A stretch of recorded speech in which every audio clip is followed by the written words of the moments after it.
bunch more transactions in there and mine a block that has a bunch of transactions. So the fact that one full block is found here, and then 2 seconds later, while SPY mining, another empty block is found. The full block takes 5-10 seconds to validate. The empty block with just the Coinbase can be validated almost instantly. And the next block won't be found for maybe 10 minutes after that. So it slows down the entire network so everybody can kind of keep up. So it's actually a way of making sure everybody can keep up with what's happening on the network. And I don't see it as a bad thing at all. That sounds like miners stealing money for pretending to do the work of verifying transactions and just getting paid for nothing. The only other option is when one pool finds a block and the other pool hasn't received the entire block and hasn't validated it, is for them to not mine at all during that period. So rather than not mining at all, they still continue to mine. And if they find a block within, let's say, that 10-second window, they mine an empty block. So the only other option to mining an empty block is to not mine at all. And so I think it would be better for them to mine that empty block from the pool of miner rewards. If you're not performing useful work, you are harming the network. They're getting paid. That's still useful work because they're adding more work onto the tip of the blockchain, which makes the blockchain just that much more difficult to go back and rewrite. Yeah.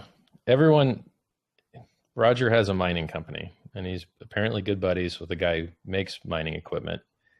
I found that it's very hard to make these types of ethical arguments against biased understanding. Make it again, and I'll try to understand it, because I don't think I understood where the theft was coming in. I think I heard you use the word stealing. Your model is that it's no big deal that this block happened because for some reason it's better that the network be slow. And then you also said that we're also going to instantly find another block at the same time. And I'm not sure that either of those two things is actually the case. And if those two things, these empty blocks are happening, or 99% of the time, is when it's found right after another block. And that's, if you look at these empty blocks, they're found at almost identical time to another block. And so that node hasn't received the full block, and they're not able to mine on top of that other than just mining on the header. So that's why you're seeing these empty blocks. But someone's getting paid to mine on a header when they could have just not, right? They could have not mined at all. That's the option. Right. Either they don't mine at all, or they mine on the header for that 10-second period. I'm okay. And I'll tell you another reason. So like the Bitmain S7s, for example, if they all of a sudden, when they have 1,000+ watts going into one of these mining machines, and if the internet cuts off or they stop mining all of a sudden, they have a tendency to literally catch on fire and burst into flames. And that's a big problem in a data center. So just from a technical standpoint, it's not feasible for these machines to stop mining for those 10-second periods, because you don't want them to catch on fire. And that sounds like someone that's involved with the data centers for these. Yeah, we try to avoid having fires in the data centers, especially electrical fires. Yeah. So my point is, you could be entirely correct, and Gavin Anderson could be entirely correct. And the network could operate with larger blocks now, and it would lower the fees for a while. And maybe if lower fees increased adoption, which I don't think is the case, then you'd be right. We should do it. Increased adoption? Did I hear you say that? Well, I think that we had a bunch of transactions on the network, and then they disappeared the second the Segwit 2x agreement was signed. And I think that someone, perhaps a miner, was just pumping transactions into blocks to make it look like we needed to have resolution immediately, because it cost them less, because the fees that they paid to mine those transactions into those blocks, they were getting on the other end anyway as block rewards and as fees on the other side. So to me, because of the timing, when those transactions disappeared, I don't believe that those were real transactions that were filling up the blocks. And let me tell you something else. You talk about how good I don't even know what you want to call it. You want to call it BCC, BCH, Bcash? You choose. Probably not Bcash. Are you serious? I thought everyone else loved Bcash. Only on the censored forum where there was a actual campaign to manipulate. Didalniks, the head dev, chose Bcash as a name and pushed it. You got to get that guy in line. I'll choose whatever name you like. Okay. Yeah, Bitcoin Cash sounds fine. Bitcoin Cash. Okay. So Bitcoin Cash does these things, which you say are awesome. The blocks are empty. And when I say empty, I mean they're under a hill. A little bit. Go ahead. Okay. Well, I don't want to. You can feel free to talk about Bitcoin Cash, but I'd like to give my own opinion and thoughts about Bitcoin Cash. I retract my statement regarding Roger's likeness or not of that thing. Bitcoin Cash is a hard fork of Bitcoin, which has really low fees because it has really empty blocks. The last blocks before this call were under 100 kilobytes each.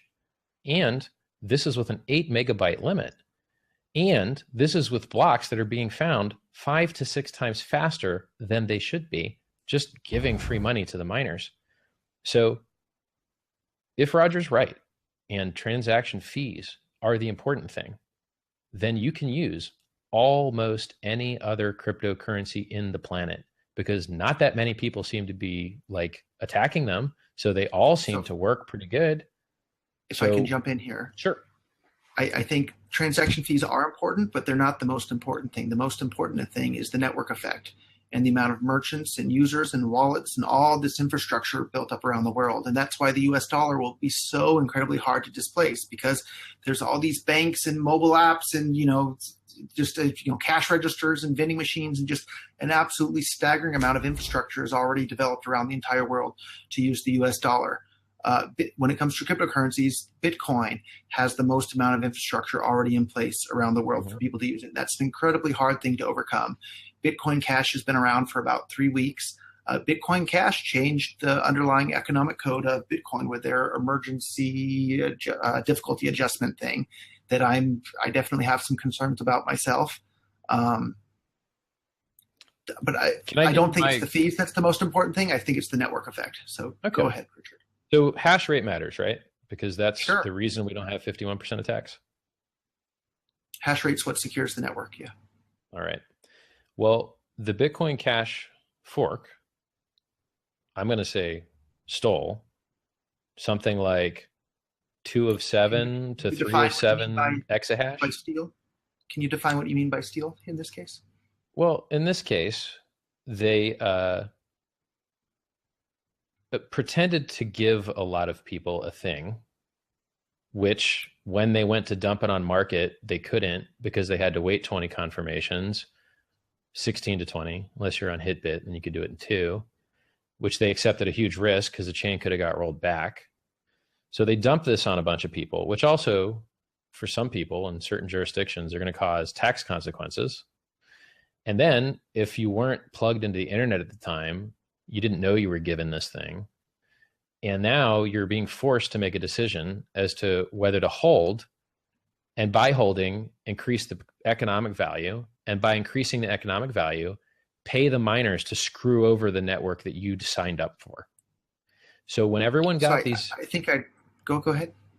When everyone got these free coins and couldn't dump them on exchange and couldn't drive the price to zero, it gave existing SHA-256 Bitcoin miners an economic incentive to leave and thereby attack the network that they were originally participating in, which was the real Bitcoin.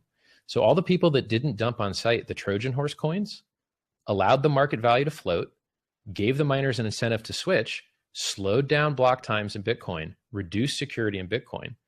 And this was done with a Wix website, a single developer, and some miners that were interested in profit. That's gross. That's bad. If a single developer with a Wix website and a single dev can steal half the Bitcoin What's wrong with the mining Wix power, website? well, it's just another centralized point of failure. The Wix admin can go in there and change the download link for the wallet and steal everyone's keys. Which, by the way, true of just about any website hosting. Yeah, the but DNS most server can point to some other website that's a clone with malware for download. I don't think that's a problem with Wix. That's just a problem with the internet. Period. No, it's not, because the more people you share the ability to write with, then you multiply your risk.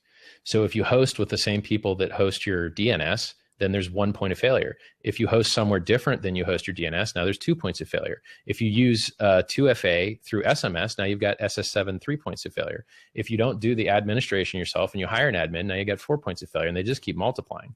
So I think the fact that they used a Wix website is probably the weakest criticism of Bitcoin Cash.